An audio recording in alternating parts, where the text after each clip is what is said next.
오늘도 예배 자리에 나오신 우리 성도님들과 성도님들 가정마다 주님의 한없는 은혜와 평강이 넘쳐나길 간절히 소망합니다. 2024년을 엊그제 시작한 것 같은데 오늘이 벌써 12월 1일입니다. 올 한 해도 하나님께서 은혜 베풀어 주셔서 하나님께서 지켜주셔서 우리가 12월까지 달려온 줄로 믿습니다. 이런 말이 있습니다. 우리가 살고 있는 오늘 하루는 어제 응급실에서 죽어간 사람이 그렇게 살고 싶어 했던 내일이다. 죽어버리면 오늘을 누릴 수 없는 것이지. 하지만 살아있기만 하면 하나님의 역사를 맛볼 수 있는 것입니다. 하나님께서 책임져 주시는 것입니다. 그런 의미에서 우리 옆 사람과 다시 한번 인사하겠습니다. 살아있기에 소망이 있습니다.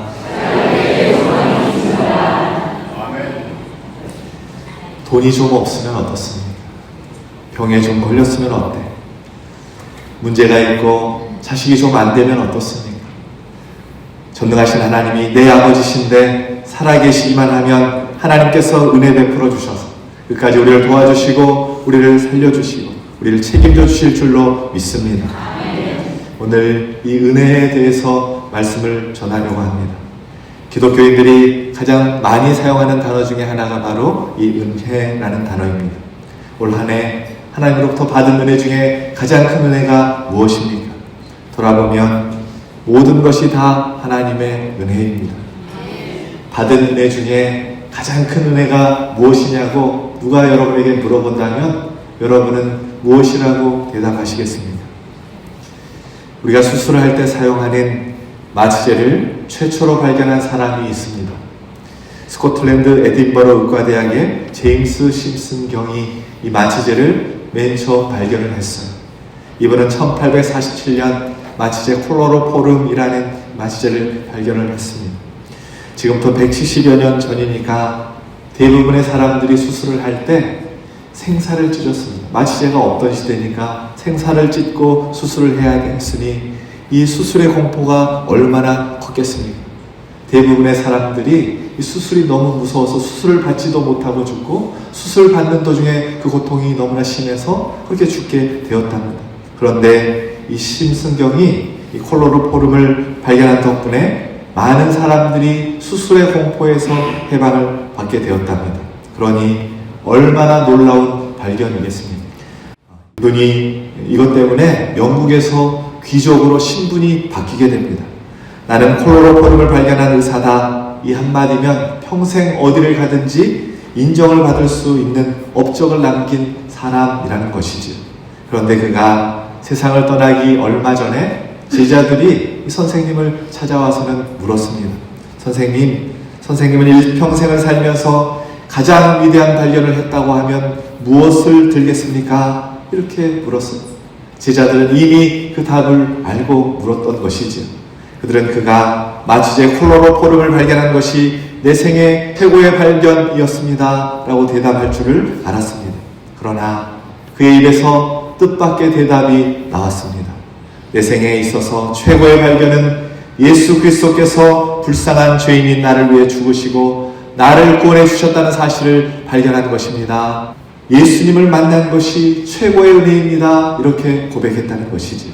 사랑하는 여러분, 하나님께서 베풀어 주신 은혜 중에 최고의 은혜는 바로 구원의 은총인 줄로 믿습니다.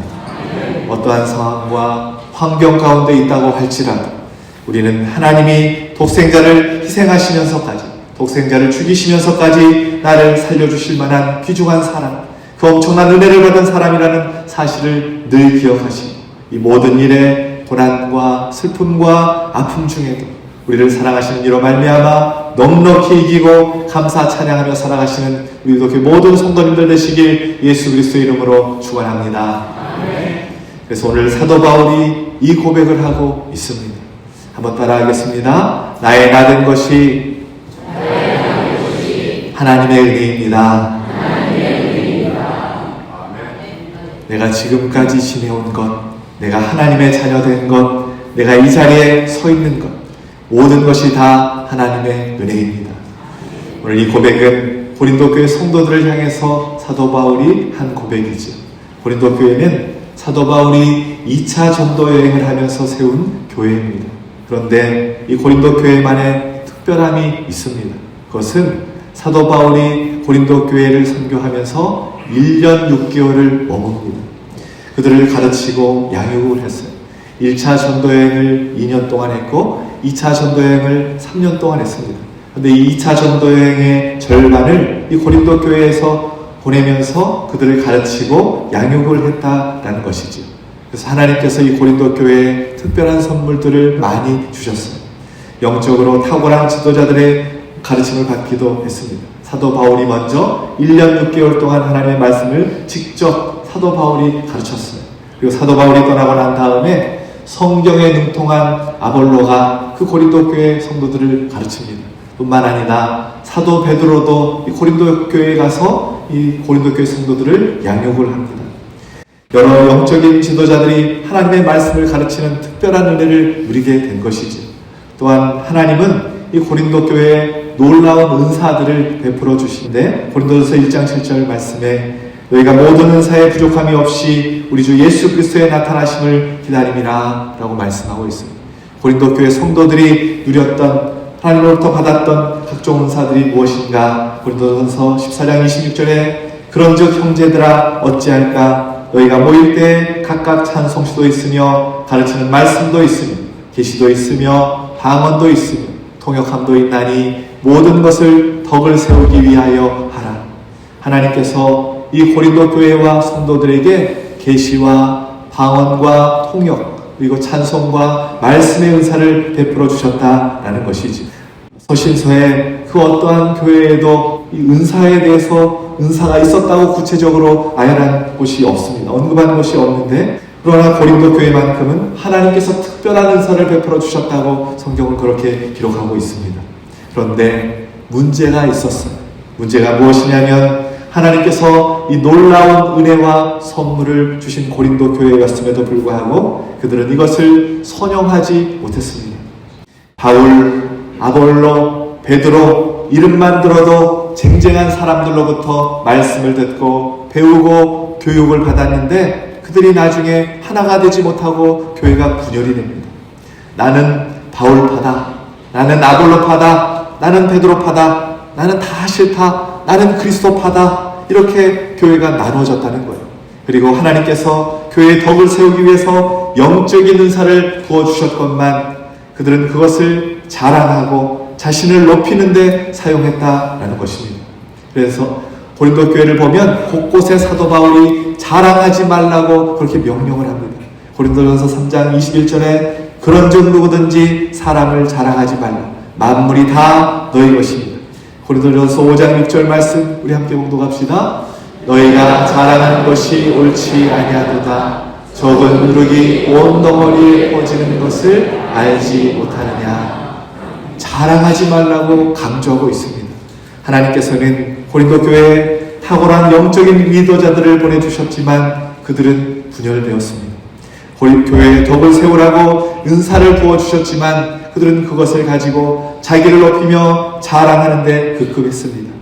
주신 은혜에 감사하지 못하고 그 은혜를 누리고 살지 못하는 고린도 교회 성도들을 향해서 오늘 바울이 무엇이라고 고백하는가? 오늘 본문의 말씀 다시 한번 봉독합시다. 고린도전서 15장 10절 시작. 그러나 내가 나아간 것은 하나님의 은혜로 된 것이니 내게 주신 그의 은혜가 헛되지 아니하여 내가 모든 사도보다 더 많이 수고하였으나 내가 한 것이 아니요 오직 나와 함께 하신 하나님의 은혜로다. 아멘. 사도 바울이 누렸던 큰 은혜가 무엇이라고 말씀하고 있습니까? 그것은 나와 함께 하신 하나님의 은혜, 부활하신 주님과 함께 동행한 은혜였다고 고백하고 있습니다. 다메섹 도상에서 부활의 주님을 만나고 회심을 한 후에 바울은 이방인의 선교사가 됩니다. 복음을 전하려고 그가 다녔던 거리만 2만 킬로가 넘습니다. 그것으로 끝이 아니에요. 그는 복음 때문에 40에 하나 감암매 40대를 때리면 죽어버리니까 로마법에 40대 이상 때리지 말라는 법이 있을 정도였는데 39대를 5번 매를 맞았고 3번 배가 파손당하는 위험을 당했고 돌에 맞아 죽을 위험도 처했습니다. 사경도 헤맸어요. 굶주림, 추위, 잠을 자지 못하는 괴로움, 수도 없는 위험을 예수 전하는 것 때문에 당해야만 했습니다. 그런데 그렇게 노력하고 그렇게 수고했는데 그의 고백은 놀랍게도 나는 자랑할 것이 없다라고 고백하고 있는 것이지. 이 모든 것이 하나님의 은혜입니다 라고 끝을 맺고 있습니다. 신약의 거장, 예수 그리스도의 종, 예수 그리스도의 사도, 위대한 선교사, 사람들이 붙여준 수많은 호칭은 나의 능력과 나의 노력이 아니라 하나님의 은혜일 뿐이라고 고린도 교회 성도들을 향해서, 오늘을 살아가고 있는 저와 여러분을 향해서 외치고 있는 것입니다. 그러나 여러분, 교만한 사람은 절대로 이렇게 고백할 수가 없는 것이지요. 남보다 잘된 것이 하나님의 은혜인 줄 모릅니다. 자기가 남보다 잘나서 잘된 줄 알고 사람들 앞에서 자기를 자랑하고 하나님의 은혜를 망각합니다. 그러다 결국 망하는 길로 가고 마는 것이지. 대표적인 인물이 사울 왕입니다. 하나님께서 이스라엘의 초대 왕으로 다윗을 세운 것이 아니었어요. 사울 왕을 초대 왕으로 세웁니다. 그런데 하나님으로부터 인정받았던 그가 왜 실패하고 말았습니까? 사무엘상 15장 17절에서 19절 말씀 우리 함께 봉독합시다. 사무엘이 이르되 왕이 스스로 작게 여길 그때에 이스라엘 지파의 머리가 되지 아니하였나이까. 여호와께서 왕에게 기름을 부어 이스라엘 왕을 삼으시고 또 여호와께서 왕을 길로 보내시며 이르시기를 가서 죄인 아말렉 사람을 진멸하되 다 없어지기까지 치라 하셨거늘 어찌하여 왕이 여호와의 목소리를 청종하지 아니하고 탈취하기만 급급하며 여호와께서 악하게 여기시는 일을 하셨나이까. 사울왕이 결정적으로 하나님 앞에 버림을 받고 인생의 실패를 향하여 내딛게 된 이유는 바로 그가 교만해져서 하나님의 은혜를 망각했다라는 것입니다. 하나님의 은혜를 잊어버린 것 때문입니다. 자신이 여기까지 올 수 있었던 것, 오늘 이 자리에 있는 것, 이 승리를 얻는 것이 하나님이 날 사랑하시고 택해 주셨기 때문인데 이 하나님의 은혜를 사울은 잊어버렸다라는 것이지. 전력의 손실, 작전의 실패, 경험의 부족 이런 것이 아니라 하나님의 은혜를 망각해서 교만해져서 불순종했기 때문에 하나님 앞에 범죄하게 된 것이죠. 또 솔로몬을 보십시오. 한국 사람들은 이 솔로몬 왕을 참 좋아하는 것 같아요. 믿지 않는 사람들도 솔로몬 하면 누구나 다 이 이름을 알 정도입니다. 그래서 가게, 사업장, 학원 이름을 또 심지어는 자녀들의 이름까지 솔로몬이라고 이름을 붙입니다. 그런데 여러분 생각해 보세요. 솔로몬이 본받을 만한 사람입니까? 헛되고 헛되다. 나는 인생을 이렇게 헛되게 살았다라고 탄식한 사람입니다. 우리의 인생의 반면교사로 삼아야 할 사람입니다. 그런데 우리는 이 솔로몬의 지혜만을 너무나 동경하는 것 같습니다. 솔로몬은 영적으로 완전히 망했습니다. 나라가 나뉘게 하는 원흉, 장본인이 바로 이 솔로몬이었습니다. 그 이유가 무엇인가? 이 솔로몬이 하나님의 은혜를 잊었기 때문입니다. 신명기 17장에 하나님은 이미 이스라엘 왕에게 행해야 할 일을 명하셨는데 병마를 많이 두지 말고 아내를 많이 두지 말고 은금을 쌓지 말라고 명령하셨습니다. 그런데 솔로몬은 열왕기상 10장 11장에서 왕이 된 후에 하나님께서 하지 말라고 한 일들만 행합니다. 제사를 축척하고 후궁 700명, 첩 300명을 두고 병거와 마병을 모았습니다. 열왕기상 11장 9절 11절 말씀입니다. 솔로몬이 마음을 돌려 이스라엘의 하나님 여호와를 떠남으로 여호와께서 그에게 진노하시니라. 여호와께서 일찍이 2번이나 그에게 나타나시고 이 일에 대하여 명령하사 다른 신을 따르지 말라 하셨으나 그가 여호와의 명령을 지키지 아니하였으므로 여호와께서 솔로몬에게 말씀하시되 함께 봉독합시다. 내게 이러한 일이 있었고 또 내가 내 언약과 내가 내게 명령한 법도를 지키지 아니하였으니 내가 반드시 이 나라를 내게서 빼앗아 내 신하에게 주리라. 아멘. 솔로몬은 처음에 하나님께 영광을 돌리면서 하나님 앞에 성전을 건축하고 하나님의 놀라운 축복과 지혜를 받아서 백성들을 잘 다스렸습니다. 그러나 오로지 하나님만 의지했던 그 솔로몬이었는데 하나님의 은혜가 아니면 살아갈 수 없었던 왕이었는데 그가 부국하고 강성해지자 하나님의 은혜를 잊어버리고 세상을 사랑하기 시작했고 악한 실패한 왕이 되고 말았다라고 성경은 우리에게 가르쳐주고 있다라는 것이지. 울산에 온양 순복음교회를 담임하고 있는 안호성 목사님이 계십니다. 이분의 아버님도 시골교회 목사님이신데 어렸을 때부터 목사 아들이라는 칭호가 너무나 듣기 싫어서 나는 절대로 목사가 안 된다 그렇게 다짐을 했답니다. 사춘기가 고등학교 때 찾아왔는데 매일같이 싸움질을 하고 사고를 치고 다니면서 방황을 했답니다. 그래도 공부는 곧잘 해서 충북대학교 정치외교학과 학부를 마치고 영국의 런던으로 유학을 가게 되었답니다. 몇 개월 후에 어학연수 마치고 이제 대학원을 들어가기만 하면 되는데 갑자기 배가 아프기 시작하더라는 거예요. 더 이상 공부를 할 수 없을 만큼 배가 너무나 아파서 영국에 있다가 한국으로 돌아와야만 했습니다. 병원을 갔는데 맹장이 터져서 배 안에 이미 고름이 꽉 차 있던 상태였답니다. 장에는 결핵균까지 침투해서 구멍을 내고 있었다는 거예요. 너무 늦어버렸다는 것이지요. 의사 선생님들이 배를 열었는데 장기에 이제 더 이상 손을 쓸 수 없을 정도로 약해져서 아무것도 할 수 없어서 다시 열었던 그 배를 다시 닫고는 옆구리에 그 고름을 빼내는 호수만 달아주었다고 합니다. 물 한 모금 마실 수가 없었다는 거예요. 물을 이렇게 꿀꺽 삼키면 장기가 터져버린다고 의사 선생님이 물도 마시지 말라. 그래서 링거를 꽂아서 그걸로 공급되는 영양분으로 몇 달을 살아야만 했습니다. 겨우 숨만 붙어있는 신세가 된 것이지. 179cm, 38kg. 송 목사의 절반.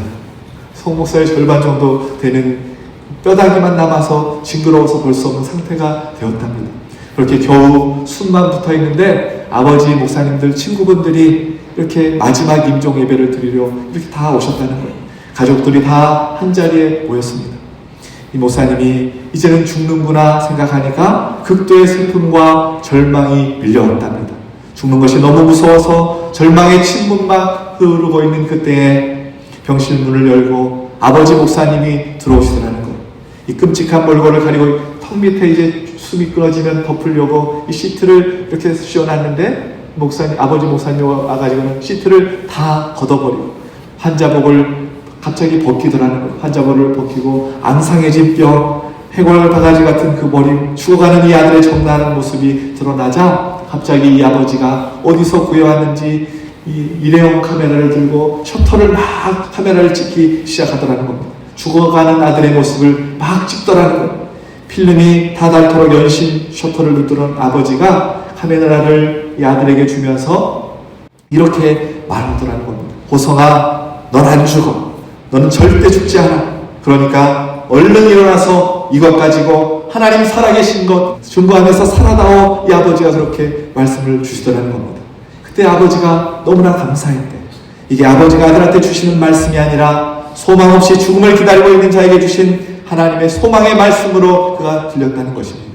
그때 너무나 절박하니까 두 손을 번쩍 들고 병실이 떠나갈 정도로 아멘 아멘 외치고 싶었지만 닌겔 맞은 것 때문에 몸이 너무 연약해져서 손도 들 수 없어서 신음소리로 아멘 아멘 그렇게 외쳤다는 거예요.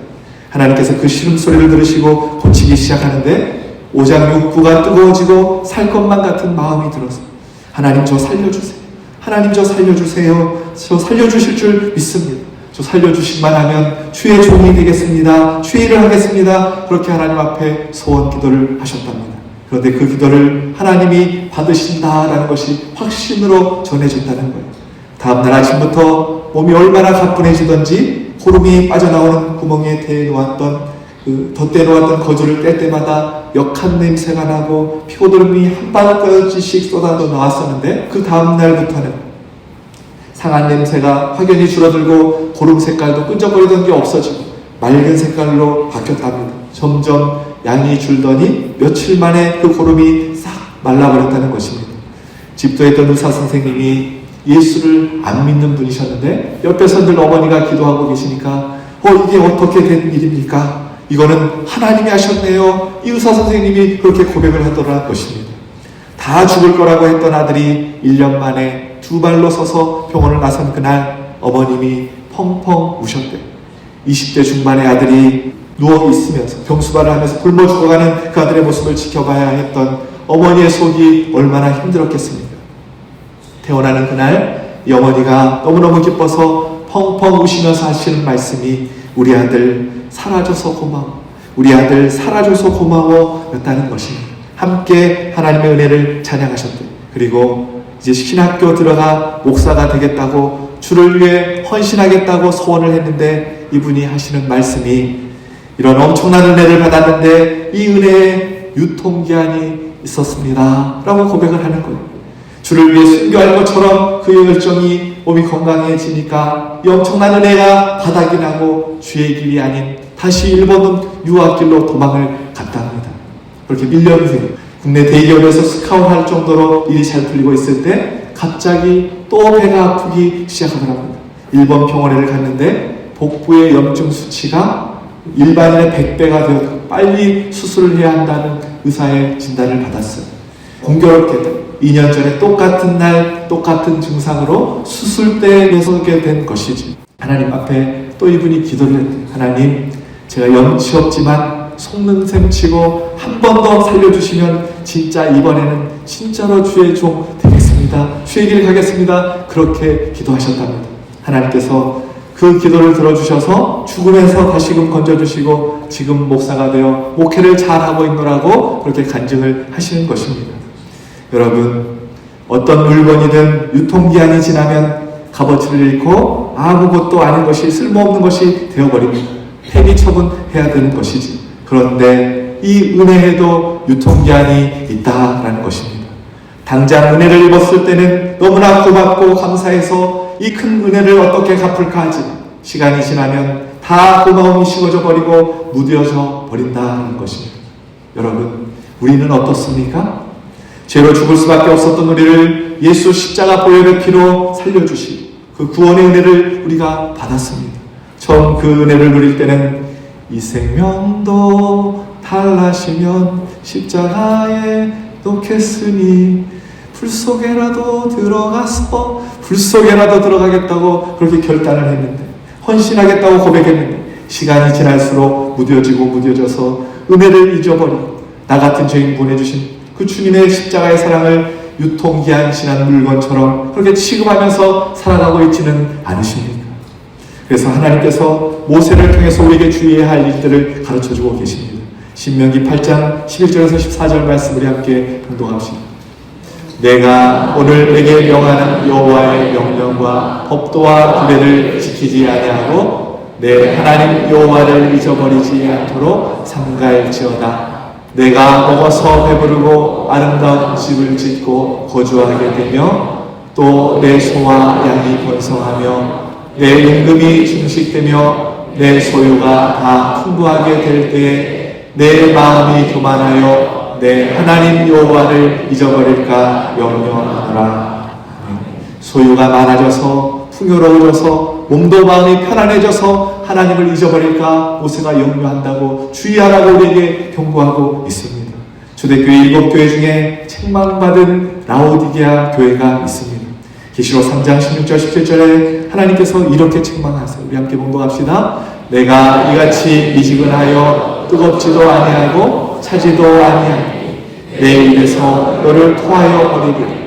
내가 말하기를 나는 부자라 부요하여 부족한 것이 없다 하나 내 혼과한 것과 가련한 것과 가난한 것과 눈먼 것과 벌거벗은 것을 알지 못하는도다. 아멘. 라오디게아는 금이 많이 나는 부요한 도시였습니다. AD 60년경에 그 도시에 큰 지진이 일어났어요. 그러나 건물이 무너지고 엄청난 경제 손실을 가져왔음에도 불구하고 이 도시가 얼마나 돈이 많았는지 로마의 도움을 받지 않고 자신들의 힘으로 이 도시를 다시 재건을 합니다. 물질이 풍족했던 것이 라오디게아 지역이었다는 것이죠. 그러나 라오디게아 교회는 그 물질의 풍요로움 때문에 영적으로 미지근했을 뿐만 아니라 교만해졌어요. 그래서 주님이 뭐라고 책망하시는가? 물질적으로 풍요로워 사람들이 부자라고 할지 모르지만 너희들은 영적인 거지나 다름없다. 너를 토하여 버리겠다 라고 주님이 책망하고 계신다는 것이죠. 물질적인 풍요로움으로 인해서 하나님과 멀어지고 말았다라는 것입니다. 우리도 마찬가지입니다. 조금만 몸과 마음이 편해지면 너무나 쉽게 하나님의 은혜를 망각한 채 하나님을 잊어버리고 살아간다라는 것입니다. 그러나 하나님은 우리가 늘 하나님의 은혜를 기억하며 겸손하게 살아가기를 원하십니다. 은혜의 유통기한이 다 되어버려 그 은혜를 망각하며 살아가는 것이 아니라 사도 바울처럼 나의 나된 것이 하나님의 은혜임을 고백하며 그 은혜에 감사 감격하고 늘 겸손하게 살아가는 우리 유독교 모든 성도님들 되시길 예수 그리스도의 이름으로 축원합니다. 특별히 오늘은 우리 교회의 원로 장로 추대, 장로 은퇴, 4분의 장로님, 6분의 안수 집사님, 10분의 권사님이 임직하는 귀하고 복되고 소중한 날입니다.